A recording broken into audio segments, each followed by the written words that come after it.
বেশ কয়েক বছর হলো আমি দুধ চা খাওয়া একেবারেই ছেড়ে দিই, কিন্তু বাড়িতে তো খাই। সকালে জল খাবারে বানিয়েছিলাম সবজি দিয়ে ডালিয়া, তাই খেয়ে বেরিয়ে পড়লাম ডাবিং এর। আমাদের সিনেমার কাজ প্রায় শেষের পথে, তাও টুকটাক শুটিং বাকি আছে। কর্মস্থলে পৌঁছেই শুরু হলো কাজ।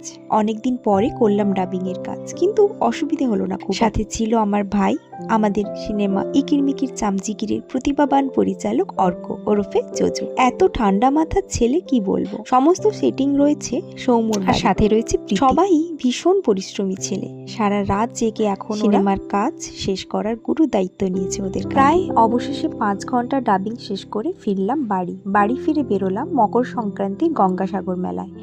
এখানে একজন পরিচিত কাকিমার কাছে পিঠে নেই প্রত্যেক বছরই, একেবারে বাড়ির মতন স্বাদ, খুব সুন্দর।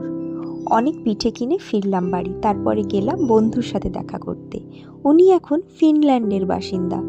প্রচুর ভালো সময় কাটিয়েছি আমরা একসাথে। ও যখন প্রথম ফিনল্যান্ড যায় খুব কষ্ট, কারণ আগের মতো চাইলেই এখন আর দেখা করতে পারি। বছরে এখন একবারই দেখা হয় আমাদের, কারণ ভারতেও বছরে একবারই আসতে পারে। এরপরে গেলাম গান্ধী মেলায়, কারণ দুটো জিনিস নেওয়ার ছিল।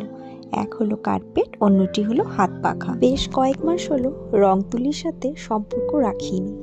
এই সম্পর্ক আবার করে তোলার জন্য নিয়ে নিলাম একটা বিনা কাজ করা হাত পাখা, যেটা হবে আমার ক্যানভাস। 3500 করে দাম বলছিল কার্পেট দুটো। তারপরে কি দামাদামি। কেনাকাটি শেষে বাড়ি ফিরে পিঠে ভক্ষণ, দই পিঠে, পাটিসাপটা, পোড়া পিঠে, সরু চাকুলি, দুধ পুলি, পুলি পিঠে, সাতপুরি, ক্ষীরপুরি, প্রায় 8 থেকে 9 রকমের, সবই সুস্বাদু।